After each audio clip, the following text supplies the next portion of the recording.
Arden Solace's voice rang through the Ryman auditorium like a cold blade slicing the air.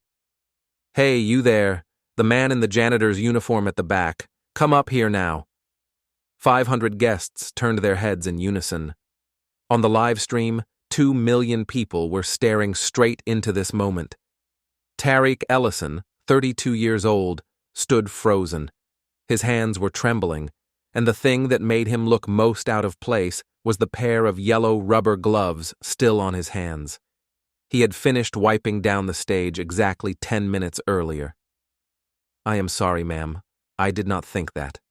Do not make excuses." Arden cut him off before he could finish. She strode forward, grabbed Tariq by the shoulder, and dragged him straight into the center of the stage lights, as if pulling an object onto a table for display.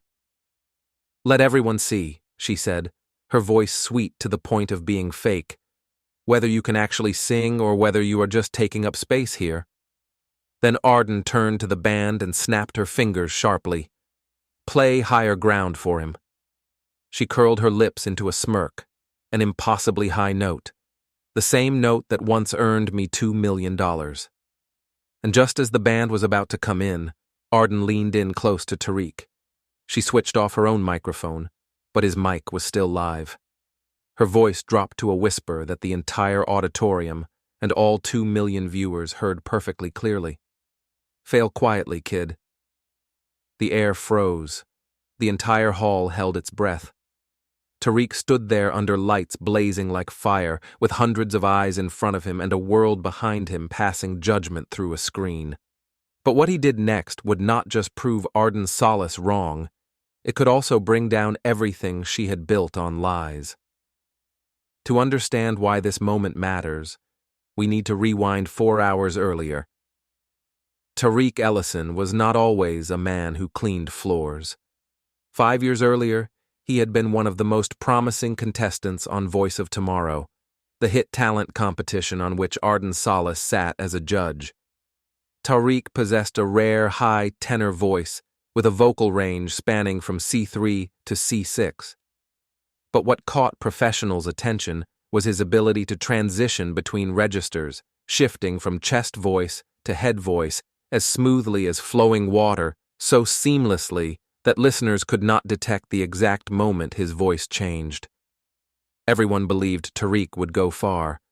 Some called him the ace card of that season. On the night of the finale, when everything seemed within reach, Tariq's phone vibrated backstage. The hospital. His wife Grace was in the emergency room. Acute pneumonia, critical condition. Tariq stood frozen. In front of him were the lights, the millions of viewers, the opportunity he had chased his entire life. Behind him was the woman he loved. He did not hesitate. He left the show that night and ran straight to the hospital. The public turned on him instantly, irresponsible, unprofessional. Then Arden Solace appeared on television and delivered a single sentence that shut every door. "Anyone who does not respect an opportunity does not deserve a dream." 3 days later, Grace passed away. Their daughter Mira was born prematurely at 32 weeks, weighing only 1.5 kilograms, carrying a hole in her heart. Tariq was blacklisted from the entertainment industry. No record label would sign him. No stage would invite him to sing. For 5 years, Tariq survived as a janitor. Now he and Mira live in East Nashville in an old apartment where the heating works in only one room. He works 2 shifts daily, mornings cleaning the Ryman, nights washing dishes at a restaurant on Broadway. Each night he sleeps less than 4 hours. Mira needs heart surgery, $85,000. Insurance covers only 40%. Tariq needs $45,000 within 2 weeks. But there is one thing Tariq never gave up. He still sings. Every night he sings Mira to sleep, Grace's favorite song.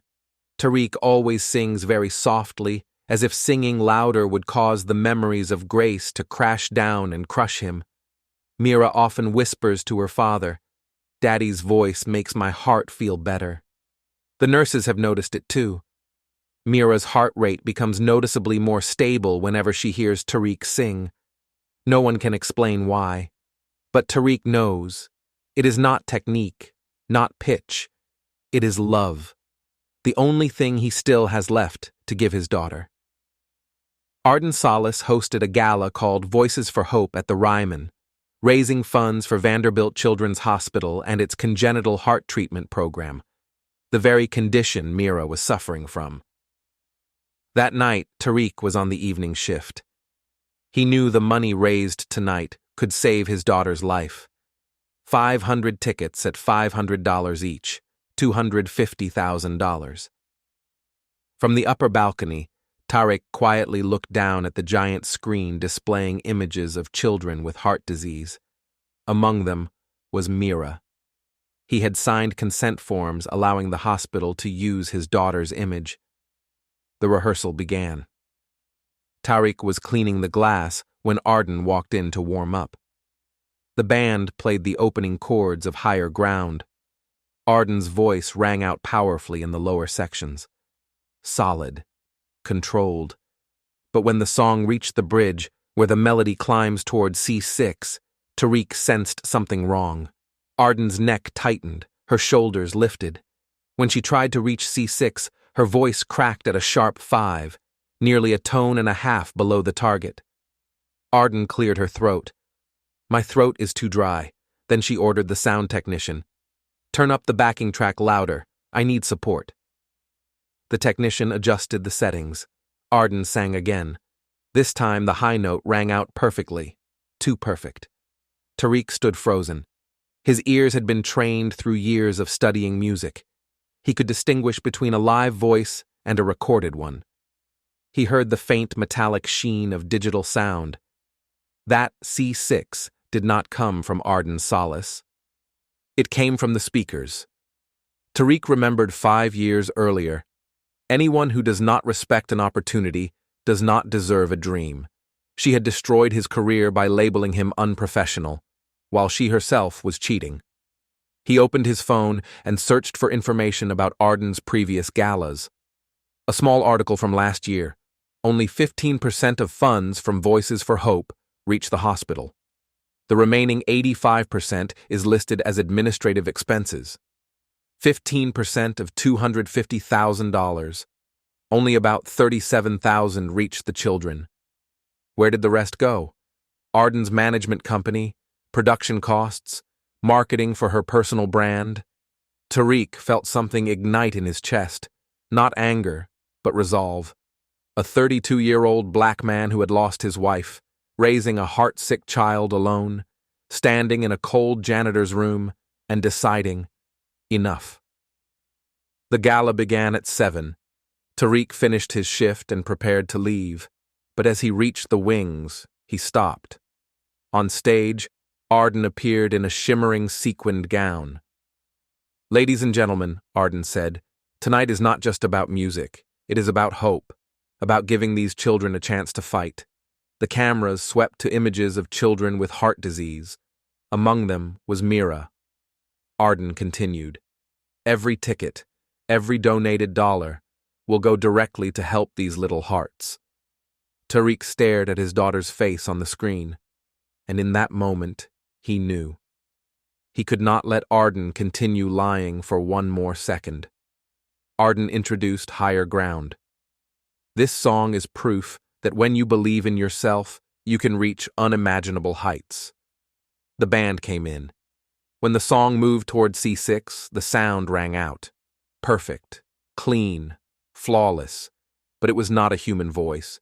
It was digital, artificial. Tariq stepped out of the shadows. No plan, no script, just a man who had been silent for 5 years, and a courageous decision. Arden saw him. Her eyes narrowed. She recognized him immediately. A cold smile spread across her lips. "Ladies and gentlemen, we have a special guest." The lights snapped around. 500 heads turned. Tariq stood there in his janitor's uniform. "Tariq Ellison," Arden introduced. "Some of you may remember him from Voice of Tomorrow. A true talent, a true potential." She paused deliberately. until he walked away right before the finale. No explanation, no apology. My wife was dying, Tariq said. Arden did not hear, or pretended not to hear, and now look at him, cleaning up after successful people. How touching. A few cold laughs rippled through the hall. Come up here, Tariq. Sing for us. Tariq did not want to. Every instinct screamed, leave, go back to Mira. But if he turned away, Arden would win. She would keep lying, keep making money off children with heart disease, and one day, Mira would grow up, watch this video, and think her father was a coward. Tariq stepped onto the stage. Each step felt like it weighed a ton. Before the band could play, Tariq spoke. Miss Solace, I have a question. Arden raised an eyebrow. Go ahead. Could you turn off the backing track? The air froze. Arden smiled, but her eyes did not. The track is part of the arrangement, Tariq. But during rehearsal you sang without it, Tariq said quietly, the microphone picking it up clearly. You sang alone. Sound check is different from a performance, Arden replied, her voice tightening. Then could you sing first? Just you. No track. So I can learn how you do it. 3 seconds of silence. Arden let out a sharp laugh. You want me to audition in front of you? No. I just want to know whether you can actually sing. The auditorium exploded, gasps, shocked laughter. Arden stared at Tariq. Of course I can sing. I've been doing it for 15 years. Then prove it. Arden spun toward the technician. Turn off the track. All of it. The technician hesitated, then pressed the button. The music became sparse, bare, nowhere to hide. Arden Solace raised the microphone and began to sing. At first it was powerful, confident, years of training evident in every controlled breath. But as the pitch continued to rise, something changed. Her neck tightened. D5, E5, A5. The sound was still there, but no longer natural. Then Arden reached for C6. Her voice broke. The sound shattered at a sharp 5, splintering like glass hitting the floor. Arden stopped. She cleared her throat, covering it with a strained smile. Sorry, my throat is dry. That is why people use tracks, to protect the voice during long shows. You cannot sing it, Tariq said quietly. Arden spun around. Her smile was now a thin, icy line. I said my voice is tired, but on your album you sing that note 27 times. Tariq cut in. I counted. And in every live performance video online, you hit it perfectly, every single time. The audience began to stir. Phones were raised. What exactly are you implying? Arden's voice sharpened. I have perfect pitch. I can hear frequencies. The note on your album is 1046.5 hertz, C6. The note you just sang is 932 hertz. A sharp 5. Arden's face flushed red. And the voice on the album, Tariq continued, does not sound like yours. It belongs to another woman. The credits list Cella Vane. Additional vocals. The theater erupted. Journalists typed furiously. Cameras abandoned their fixed angles. Arden strode toward Tariq. You need to shut up now. Why? Because I am telling the truth. Because you do not know what you are talking about. I know what I heard during rehearsal. He looked straight into the lens. That high note is not yours. You have been lip-syncing for 15 years. Before Arden could respond, a voice rang out from the wings. Actually, he is right. Juno Cade, Arden's sound engineer, stepped into the light. I have been Arden's sound engineer for 5 years. At every performance, I played that backing track. She has never been able to sing that note live. Not once. Arden stared at Juno. You are fired, she whispered. I know, but he is a single father raising a daughter with a heart condition, and he has been braver than I have for 5 years. 500 people held their breath. 2 million watched online. Ridiculous, Arden snapped. You expect people to believe a janitor over me. I have 2 Grammy Awards. I have sold 4 million albums. Then prove her wrong, someone shouted. Sing the note. Arden's face drained white. Fine, she said coldly. You think you are so smart. Then you sing, right now.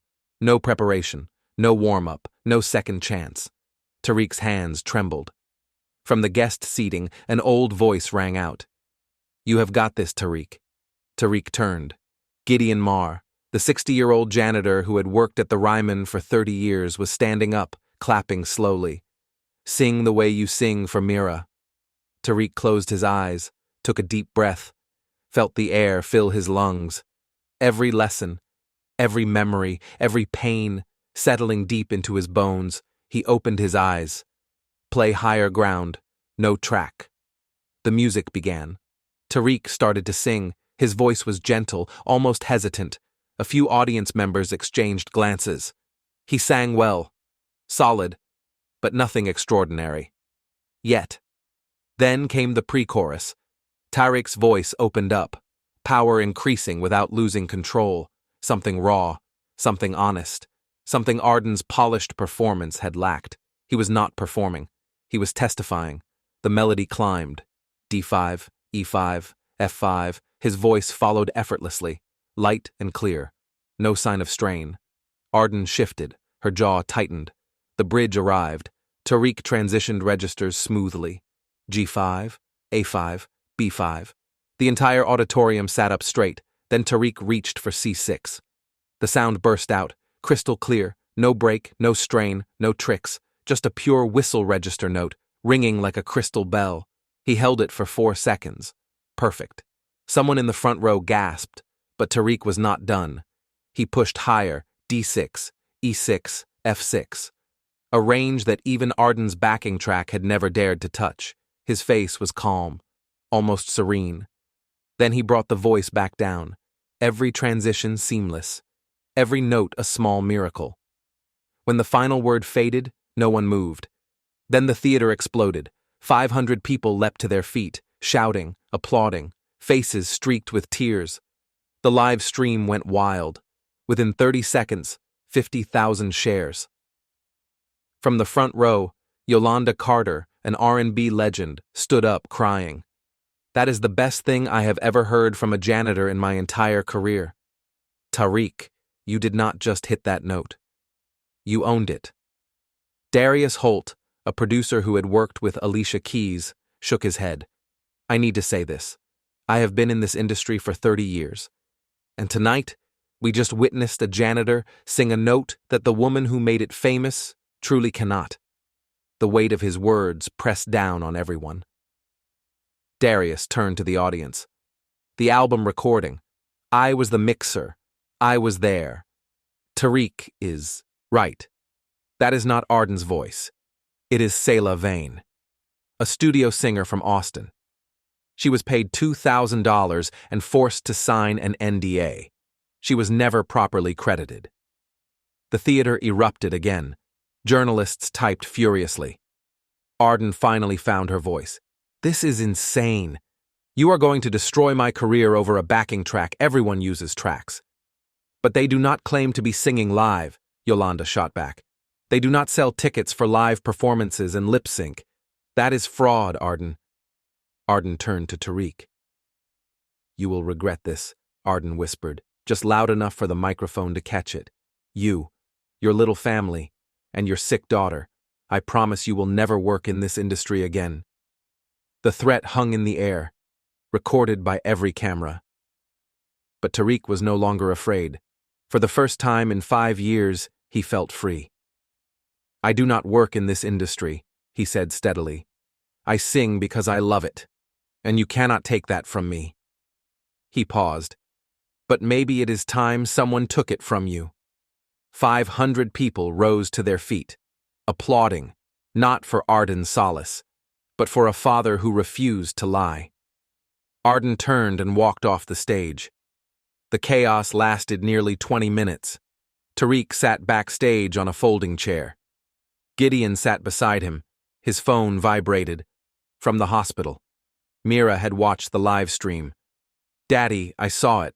You sang so beautifully." Tariq's throat tightened. Then Arden's lawyer appeared. Rowena Blackwell, a woman in expensive suits with a polite smile that never reached her eyes. "Mr. Ellison," she said, "I represent Miss Solace." I am here to resolve an unfortunate misunderstanding. There is no misunderstanding, Tariq said. Your client cannot sing the notes that made her famous. That is fraud. Rowena placed documents on the table.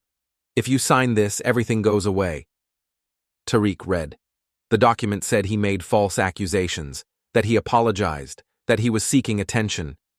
It is a mutual agreement, Rowena said.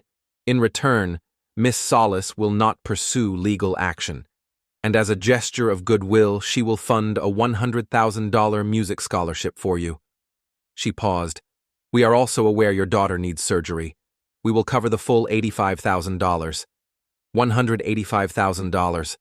Enough to save Mira, enough to change his life. But Tariq was 32 years old. He had watched his wife die. He had raised a heart-sick child alone for 5 years, and he knew some things cannot be bought with money. And if I do not sign... Rowena's smile faded. Miss Solace will pursue defamation charges. Your daughter's school district has also been informed that a $500,000 donation to its music program is now at risk. Sign here, and everyone moves on, or refuse, and watch your family drown in legal fees you cannot afford. Tariq stared at the papers. He thought of Mira, lying in her hospital bed, of surgery in 2 weeks. Then he thought of the truth. No, Tariq said. I am not signing. I did not lie. She did. And I will not say I lied just because she is rich and I am not. Then I will see you in court. Rowena gathered her briefcase. By tomorrow morning there will be stories about you, private things, painful things. Remember that you chose this. She left. Gideon spoke softly. You sure? Tariq nodded. I am sure. I will not teach my daughter that the truth can be bought with fear. Then we fight. We fight. The next morning, Tariq woke to his phone buzzing. The screen was flooded with thousands of notifications. The first post showed a photo of their apartment, peeling paint, a broken security gate. The caption read, This is where Tariq Ellison lives, while he accuses Arden Solace of cheating. Clearly, he is just trying to escape poverty. The next post showed a photo of a free lunch he had received years earlier, living off handouts his whole life. This was never about truth. It was about money. By noon, the smear campaign was in full force. News sites published articles. Sources close to the Ellison family claimed Tariq planned the entire incident as an extortion scheme. By afternoon, Arden's legal team filed a $10 million defamation lawsuit, not only against Tariq, but against Selah Vane, against Darius Holt, against Juno Cade, against anyone who dared to tell the truth. By 5, another outlet claimed Mira did not actually have a heart condition, that it was all staged. Tariq sat on the old sofa, watching lies pile on top of each other. Then, at 7:15, something changed. Selah Vane posted a video, sitting in a professional recording studio. My name is Selah Vane. I am the voice Arden Solace has been selling as her own for 15 years. That man told the truth last night. I sang the Whistle Register Note in Higher Ground, and 6 other songs. I was paid $2,000 per song and forced to sign a non-disclosure agreement. She held up papers. This is my contract. This is the proof. And I stayed silent while a janitor was being crushed for daring to expose something I was too afraid to say. Within 3 hours, 7 other studio singers came forward. Each had contracts, each had recordings, each confirmed Tariq Ellison was telling the truth. By noon the next day, public opinion completely reversed. Tariq realized he was no longer alone. The courtroom was smaller than Tariq had imagined. Davidson County Supreme Court, Room 4B. Arden Solace sat at the plaintiff's table with 5 attorneys. Tariq sat at the defense table between Kara Linford, his attorney, and Gideon. He wore the only white dress shirt he owned. Judge Alara Winslow entered. Miss Blackwell, the judge said, you are seeking a gag order against a janitor. Your Honor, Rowena replied, the defendant's occupation does not diminish the harm caused by his false statements. Are they false? The judge cut in. That is precisely the issue. Those statements were made after your client publicly humiliated him on stage. Kara Linford stood. If the court permits, I would like to present footage from the gala night. The courtroom watched. They saw Arden drag Tariq onto the stage. They clearly heard fail quietly, broadcast through an open microphone. They watched Arden fail to hit the high note. Your Honor, Kara continued, the plaintiff did not summon this man because he lied. She summoned him because he told the truth. That is not defamation. That is consequence. Judge Winslow turned to Rowena. Do you have any evidence that Mr. Ellison's statements are false? Your Honor, the music industry routinely uses vocal support. I did not ask that. Yes or no? Rowena hesitated. We believe the context has been misunderstood. So that is a no. Miss Linford, do you have evidence supporting Mr. Ellison's statements? Yes, I call Selah Vane. Selah stepped to the stand. The contracts, the NDAs, the recordings proving Selah's voice was used on Arden's albums, the emails instructing that Selah was never to be credited. Miss Vane, Kara asked, when you heard Tariq Ellison say that Arden Solace could not sing that note, what did you think? I thought finally. Finally, someone said it. And was he right? Yes, completely. Judge Winslow turned to Arden Solace. Miss Solace, I will ask you one question. Can you sing the note at issue? Arden's face went pale. Your Honor, I fail to see how this is relevant. Highly relevant. You are asking this court to silence people who say you cannot reach that note. Then prove them wrong. Sing it. Arden looked at her lawyers, at the judge, at Tariq. My voice has not been warmed up. You have performed on demand for 15 years. Surely you can demonstrate it once. Arden's mouth opened, then closed. Not a single sound. Just as I thought, Judge Winslow said, striking the gavel. The request for an injunction is denied. Furthermore, the court sanctions the plaintiff for filing a frivolous action intended to silence truthful speech. The courtroom erupted. Mr. Ellison, you are free to continue telling your story. That is called the First Amendment. It protects the truth, even when the truth is inconvenient. Outside the courtroom, a journalist was waiting. Tariq, how do you feel? I feel like I can finally breathe again. That evening, the news aired nationally. 18 million people watched. During the closing credits, Arden's remaining sponsors withdrew. Her record label terminated her contract. Her Las Vegas residency was canceled. The Grammy Committee announced it was reviewing her awards. A career built on stolen voices officially collapsed, ended by a father who refused to stay silent. But Tariq's greatest victory came 3 days later. His phone rang at 6 in the morning. Mr. Ellison, this is the office of John Legend. Mr. Legend would like to cover the full medical costs for your daughter. All $85,000. Tariq could not speak. Tears spilled out. Within 24 hours, Alicia Keys offered to cover Mira's recovery expenses. Kelly Clarkson tweeted a call to action. $250,000 was raised in 6 hours. But the most important moment was far quieter. Mira's surgery was scheduled for the following week. Dr. Varen Kell explained everything. Open heart surgery, 8 hours, a 15% risk of complications. But without surgery, Mira would not live to see her 10th birthday. On the morning of the operation, Tariq sat by Mira's bed. Daddy, her voice was tiny. I am scared. Tariq held her hand. I am scared too. But you still stood up for what was right, even when you were scared. Tariq smiled, his eyes burning. Because you taught me what bravery is, Mira, every single day. Mira smiled, a smile just like Grace's. Will you sing for me, Daddy? Tariq sang as they wheeled her toward the operating room. He sang until the doors closed behind her.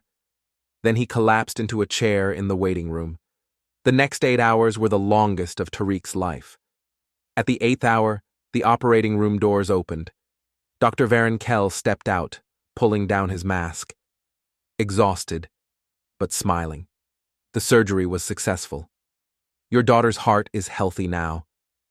Tariq broke down sobbing. The months of fear and pain, all of it released. Mira lived, his daughter would be okay. 3 hours later, Mira woke up in the recovery room. Tariq sat beside her. "Daddy," Mira whispered, "my love, you did it. Did you sing for me yet? Do you want to hear it? Your singing makes my heart feel better." So Tariq sang, right there in the recovery room. The nurses stopped to listen. His voice was still a little rusty after 5 years of silence, but beautiful, not because of technique, not because of fame, but because it was real. When the song ended, Mira smiled and drifted back to sleep. And for the first time in 5 years, Tariq felt something shift inside his chest. His voice had come back, not for the stage, not for money, but for love. 18 months later, Tariq Ellison stood backstage at the Ryman Auditorium once again. But this time, he was no longer the man who mopped the floors. He returned as a performing artist. Mira, now 8 years old, healthy and radiant, sat in the front row. Her heart had been repaired. The surgical scar on her chest had faded into a thin silver line, like the mark of a battle already won. Tariq recorded his debut album. Silent No More, he co-wrote it with Sela Vane, a collection of songs about reclaiming courage, speaking the truth, daring to say no when the world expects you to stay silent. The album went gold in 6 weeks, and Arden Solace. She never recovered. 3 months after the ruling, Arden filed for bankruptcy. The class action lawsuit ended with $23 million in ticket refunds. Both Grammy Awards were officially revoked. But this story is not about Arden's fall. It is about what was lifted up. Tariq stood, backstage at the Ryman. Before stepping onto the stage, he stopped by the custodial room, the familiar smell of cleaning solution and floor wax. Gideon was there, holding a mop. "You did it, kid," Gideon said, placing a hand on Tariq's shoulder. Not like a father to a son, but like 2 grown men who respected each other. "No, we did. Everyone who was ever told their voice did not matter." Tariq walked onto the stage. Mira sat in the front row wearing a t-shirt that read, "My dad's voice saved me." The auditorium was packed, not with wealthy patrons holding $500 tickets, but with 2,000 working people who had lined up early, janitors, nurses, teachers, single parents, people who had been told their voices were insignificant. Tariq opened with Silent No More. His voice was not perfect. There were still traces of 5 years of silence, but it was real. For the final song, Tariq called Mira onto the stage. "This is my daughter. 2 years ago I almost lost her. In that fear, I found my voice again, not for fame, not for money, but for love." They sang together, father and daughter. As the melody faded, the cameras caught the Ryman's custodial staff, the people who once worked alongside Tariq. They stood applauding, many in tears. A sign was raised. "We always knew you could sing." Tariq looked out at the audience, people who had once been invisible, now seen, and spoke his final words. To everyone who was ever told to stay silent, "You are not invisible anymore.